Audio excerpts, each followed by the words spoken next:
पहले ऑफिशियली तो स्टीव ली रिफ्यूज़ नहीं कर सकता मार्क हेस को किसी भी किस्म की रिपोर्टिंग के लिए, क्योंकि मार्क हेस को भी उसके रिपोर्टिंग के लिए उसके हायर रेप्स कह सकते हैं और कहते होंगे। मार्क हेस सिर्फ अपने लिए नहीं कहता, हो सकता है उसको कहीं ना कहीं रिपोर्ट आगे देनी होती होगी, इसलिए वो स्टीव ली से रिपोर्टिंग मांग रहा है। और अगर स्टीव ली मार्क हेस को मना करेगा कि मैं रिपोर्ट्स नहीं दे रहा, इसका मतलब ये है कि वो अपनी ऑर्गेनाइजेशनल ड्यूटी से मना कर रहा है, जो कि उसके लीगल पैराडाइम में नहीं आता। हाँ, अगर स्टीव ली ये समझता है कि उसके ऑफिस के अंदर, अच्छा स्टीव ली ये भी नहीं कर सकता कि वो रिपोर्ट्स खुद बताना शुरू कर दे, इसमें फिर प्रॉब्लम ये आएगी कि स्टीव ली का अपना काम नहीं हो पाएगा। स्टीव ली ये भी नहीं कर सकता, जैसे राफिया ने कहा कि डेलीगेट कर दे, टाइम को डिस्ट्रीब्यूट कर दे कि मंडे के दिन आप 1 से 2 घंटे के लिए आप ये काम मुझे करके देंगे और ये रिपोर्ट्स बना के देंगे, और बल्कि ज़्यादा आसान ये कर दे कि वो इसके फॉर्मेट्स डिस्ट्रीब्यूट कर दे।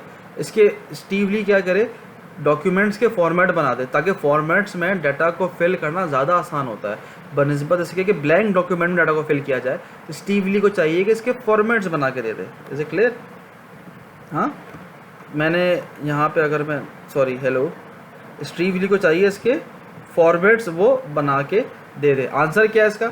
Since the director needs of knowing details may be created by the needs of his bosses, इस हमने बात की, इज अ वाइस प्रेसिडेंट है।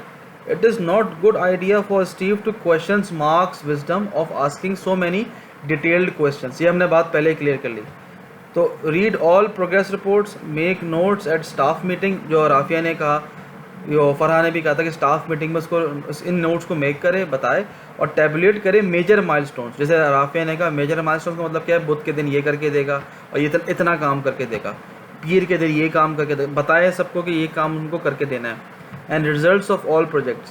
Have this table on the desk so that some detail can be extracted from it when the director calls. और अगर for example एक और चीज़ बता दूँ, स्टीव जाता है और किसी ऐसे काम के बारे में डायरेक्टर पूछ लेता है जो स्टीव को इतना इन्फॉर्मेशन नहीं है, तो स्टीव को चाहिए उसी वक्त अपनी प्रेजेंस में उस काम को करने वाले बंदे को बुला ले, ताकि एग्जैक्ट रिपोर्टिंग हो सके, देर एंड देन रिपोर्टिंग हो सके। उससे एम्प्लॉयज़ को भी पता चल जाएगा कि स्टीव जो रिपोर्ट्स मांग रहा है वो एब्रप्टली नहीं मांग रहा, डायरेक्टर की वजह से मांगी जा रही है। तो ओरली रिपोर्ट अगर कोई दे रहा है तो उसको ओरल से रिटर्न में भी ट्रांसफ़र करवाए उन रिपोर्ट्स को भी।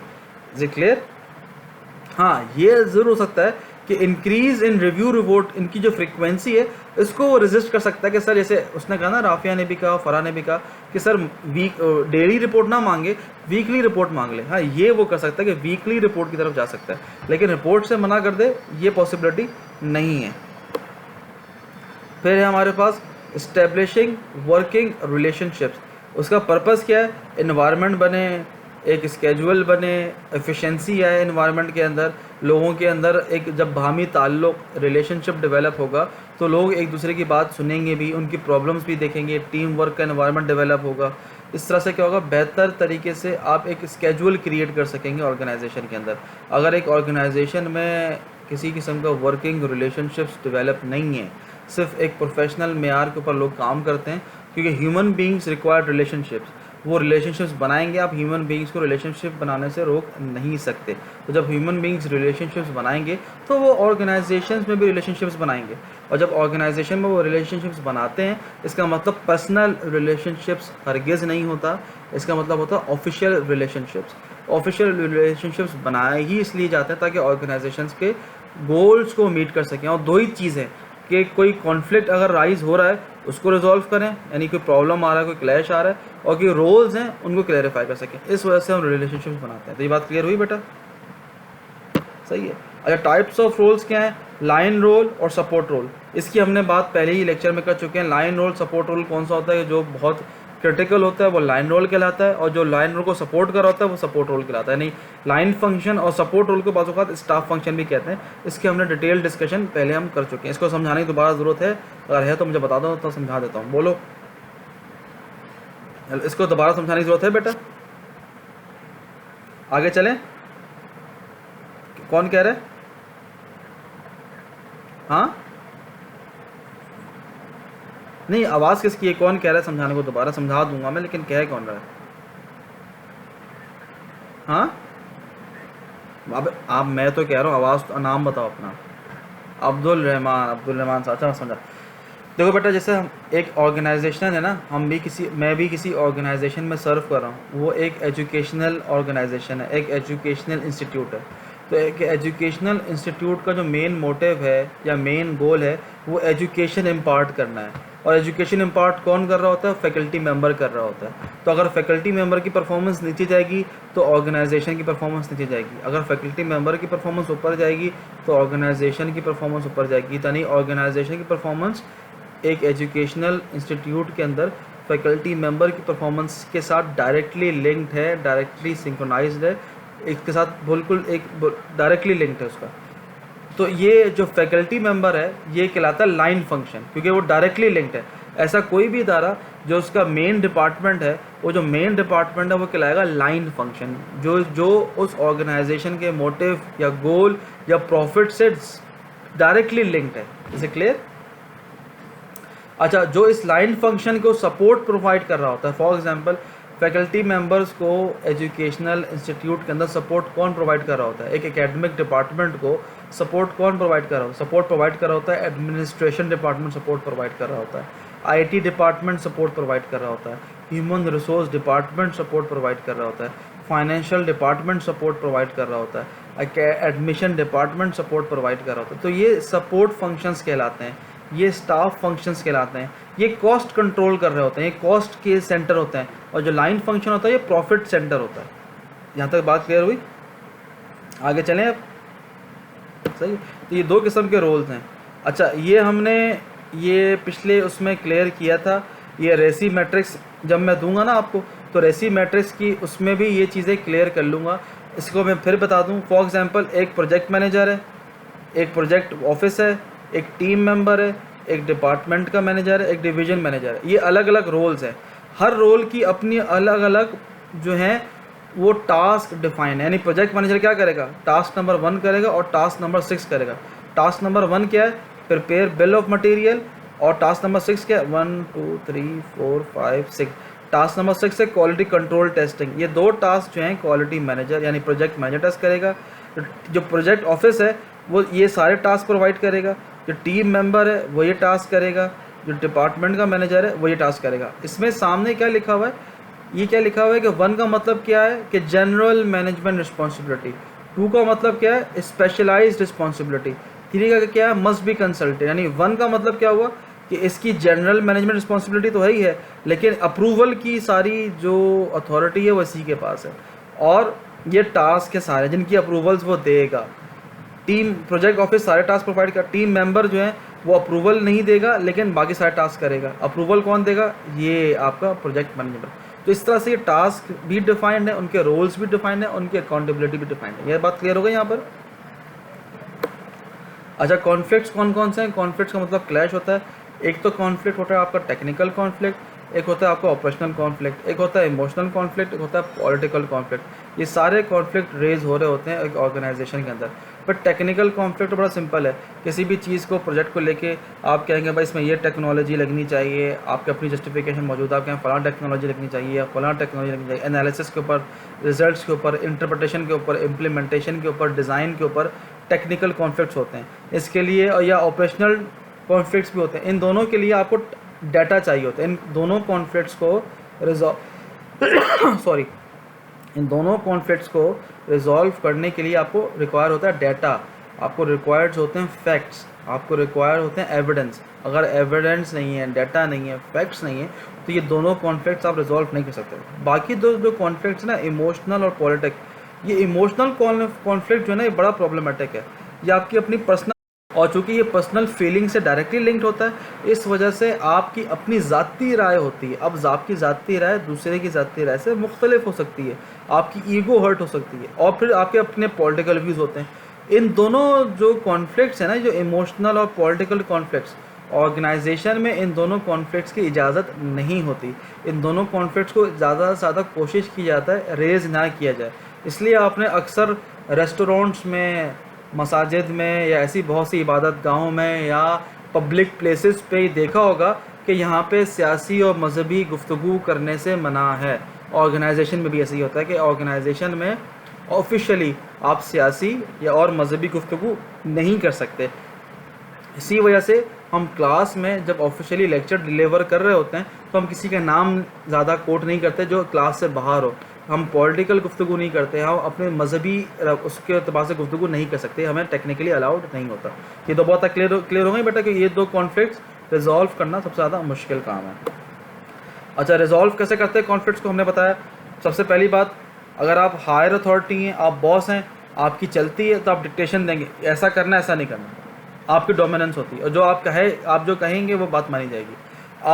अगर आप किसी के नीचे काम करते हैं तो आपको कॉम्प्रोमाइज़ करना पड़ता है, जो आपका बॉस का है वो काम करना पड़ता है। अगर आप समझते हैं वो काम अनएथिकल है तो आपको वो काम से हटना पड़ेगा, वो काम छोड़ देना पड़ेगा। अगर आप समझते हैं अनएथिकल नहीं है, एथिकल है, तो जो अनएथिकल नहीं है और एथिकल है तो जो बॉस कर देता है उसकी डोमिनेंस को मानना। फॉर एग्जांपल, ये जो कोविड-19 की सिचुएशन हुई पेंडेमिक वाली, ऑनलाइन लेक्चर्स में जाना है या नहीं जाना, मेरी अपनी राय थी, दूसरे फैकल्टी मेम्बर्स की अपनी राय थी। लेकिन जब हमारे हायर अथॉरिटीज़ HEC ने कहा कि ऑनलाइन लेक्चर्स की तरफ जाना है तो हमें भी ऑनलाइन लेक्चर्स करने पड़े, इवन तो मेरी राय मुख्तलिफ हो सकती थी।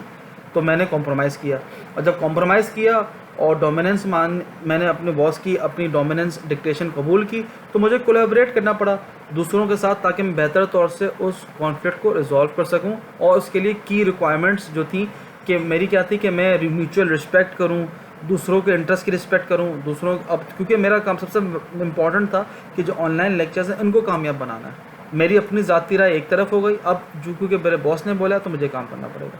इसे क्लियर ना? सही है। अच्छा, इनफॉर्मल ऑर्गेनाइजेशन के अंदर जो है वो चार तरह की चीज़ें होती हैं। एक आपकी सोशल गैदरिंग होती है, एक आपका स्टेटस होता है, एक आपका ग्रुप होता है, एक आपकी लोकेशन होती है। और ये सब चीज़ें इसलिए इंपॉर्टेंट होती है कि आपकी रिलेशनशिप डेवलप हो रही होती है। I am very very sorry. इसलिए डेवलप होती है। अब जैसी बात है, जहाँ पर आप जॉब कर रहे होते हैं वहाँ पर आपके साथ और भी लोग जॉब कर रहे होते हैं। उन और भी लोगों का अपनी हॉबीज़ भी होती हैं, अपने लेजर टाइम गुजारने के तरीके भी होते हैं, तो वो सोशली भी एक्टिव होते हैं। तो ऑर्गेनाइजेशन में भी सोशल कल्चर डेवलप करने के लिए सोशली भी चीज़ें से आपके सिर्फ यूनिवर्सिटी के अंदर सिर्फ पढ़ाई नहीं होती, को करिकुलर एक्टिविटीज़ भी होती हैं और एक्स्ट्रा को करिकुलर एक्टिविटीज़ भी होती हैं, यानी आपके स्पोर्ट्स की एक्टिविटीज़ भी होती हैं, आपकी सोसाइटी की भी एक्टिविटीज़ होती हैं, ड्रामा कंपटीशन होता है, फिल्म कंपटीशन होता है। तो ये सोशल गैदरिंग्स भी आपकी होती हैं। फिर आपका एक स्टेटस डेवलप होता है इनकी वजह से, आपकी स्किल्स डेवलप होती हैं, आप एबिलिटीज़ गेन करते हैं, एक्सपीरियंस गेन करते हैं, ताकि आप अकम्पलिश कर सकें और एक रिकग्नाइज़ कर सकें अपने कोलीग्स को बेहतर तौर पर, अपने फ्रेंड्स को रिकग्नाइज़ कर सकें। फिर ग्रुप्स बनाते हैं आप, ग्रुप्स में टीम वर्किंग डेवलप करते हैं, तो एक माहौल बनना शुरू होता है, एक माहौल बनती है, एक एनवायरनमेंट क्रिएट होता है, एक सोशल बॉन्डिंग क्रिएट होती है। दैट इज़ वेरी इंपॉर्टेंट, जिसको हम कहते हैं प्रोफेशनल लिंकेजेस या professional relationship, PR, professional relationship. Organisation में पर्सनल रिलेशनशिप्स नहीं होते, ऑर्गेनाइजेशन में प्रोफेशनल रिलेशनशिप्स होते हैं, ओनली सिर्फ और सिर्फ प्रोफेशनल रिलेशनशिप्स। अच्छा, कंक्लूजन क्या निकला हमारा? ये चैप्टर की लास्ट स्लाइड है हमारे पास। कंक्लूजन क्या निकला कि ऑर्गेनाइजिंग जो है वो की मैनेजेरियल फंक्शन है, जिसके बगैर अगर मैंने ऑर्गेनाइजिंग की सबसे पहले एग्जांपल क्या दी थी? सब सुन रहे हैं मेरी बात गौर से? आपके घरों में अलमारियां हैं, हेलो, सबके घरों में अलमारियां हैं। मैं अभी बोलूं आपसे कि अलमारियों के जितने भी कैबिनेट्स हैं सारे रिमूव कर दो, अलमारी एज अ होल रह जाए, क्या आप बेहतर उस जगह को इस्तेमाल कर पाएंगे इस हालत में? अगर जब तक आप कैबिनेट्स नहीं बनाते, जब तक आप डिस्ट्रीब्यूशन नहीं करते, आप कैबिनेट्स नहीं बनाते, आप अपनी अलमारी की जगह को सही तरीके से ऑक्यूपाई नहीं कर सकेंगे। ऐसा ही है। अच्छा रे, एक और बात, मैं कहता हूँ कैबिनेट्स हटा दें, अब मैं कहता हूँ अलमारी पूरी भर दें। आप पूरी अलमारी भर दें।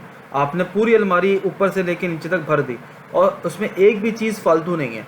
अब मैं आपसे बोलूँ ये सबसे नीचे वाली चीज़ है ना, ये निकालो, तो सारी की सारी चीज़ें तो गिरेंगी। एक चीज़ को निकालने के लिए आप सारी चीज़ गिराएंगे और फिर दोबारा वापस चीज़ों को रखने के लिए आप टाइम लगाएंगे। कितना बड़ा प्रॉब्लम है या नहीं है? यानी अगर मैं बोलूँ एक छोटे से कपड़ा जो बिल्कुल नीचे रखा हुआ दबा हुआ है, उसको निकालने के लिए आपने अलमारी की सारी चीज़ें गिरा दी, फिर उन दोबारा चीज़ों को रखने के लिए प्रॉब्लम आपको क्रिएट होगी कि नहीं होगी? तो उसके लिए ज़रूरी ये होता है कि अलमारी में आप कंपार्टमेंट्स बनाते हैं। हर कंपार्टमेंट की अपनी एक स्पेस होती है। उस स्पेस में उस कंपार्टमेंट के हिसाब से ही चीज़ें रखी हुई होती हैं। उसके अलावा उस कंपार्टमेंट में और कोई चीज़ आप नहीं रखते ताकि बेहतर डिस्ट्रीब्यूशन हो सके। तो ऑर्गेनाइजिंग इज़ द की। ये बिल्कुल वैसे ही है जैसे आपका रूम है, अब आपके रूम में चीज़ें फैली हुई हों तो कितना अजीब सा लगता है। एक तो माहौल भी ख़राब होता है, माहौल भी अच्छा नहीं लगता, फिर आपको चीज़ें वक्त पे नहीं मिल रही होती। आपको चीज़ें जब वक्त पे नहीं मिलेंगी तो आपके टास्क जो हैं वो वक्त पे कंप्लीट नहीं होंगे। मैं एकदम से बोलूँगा गाड़ी की चाबी निकाल के लाओ तो आप 1 घंटे तक गाड़ी की चाबी ढूंढते रह जाएंगे। अगर खुदा ना खास्ता कोई क्रिटिकल कंडीशन थी किसी की, आपको फ़ौरन गाड़ी की चाबी चाहिए थी, लेकिन आपका कमरा फैला हुआ था, आपकी गाड़ी की चाबी नहीं मिल सकी, तो जो क्रिटिकल कंडीशन में बंदा बेचारा घर में था या कहीं पर भी था, तो कितना प्रॉब्लम क्रिएट हो सकता है। इसीलिए organising is one of the key managerial function, सबसे इंपॉर्टेंट मैनेजरियल फंक्शन है प्लानिंग के बाद। अच्छा, प्लानिंग में भी ऑर्गेनाइजिंग डिस्कस होती है कि कैसे ऑर्गेनाइज करना है, ये प्लानिंग में डिस्कशन करते हैं ऑर्गेनाइजिंग की। फिर ऑर्गेनाइज करने से आप ये भी होता है कि सही सेटिंग चूज़ कर पाते हैं। जब सही सेटिंग चूज़ करेंगे अलमारी के अंदर तो आप असाइन करेंगे ना कि इस वाले कंपार्टमेंट में मुझे क्या चीज़ प्लेस करनी है, इस वाले कंपार्टमेंट में मुझे क्या चीज़ प्लेस करनी है, और इस वाले कंपार्टमेंट में मुझे क्या चीज़ प्लेस करनी है। और फिर आप एलोकेट करते हैं सही रिसोर्सेज के, यहाँ पर मुझे क्या चीज़ रिक्वायर्ड है, यहाँ पर मुझे क्या चीज़ रिक्वायर्ड है। That is why organising is very important. Is it clear now? सही है। तो और कोई सवाल है बेटा? हेलो हेलो, चैट में लिखा हुआ थैंक यू आपने बताया, थैंक यू। अच्छा जी, मोहम्मद अनस कह रहे हैं Steve should specialise staff in special meeting weekly. हाँ, ये बात बिल्कुल फैक्ट है।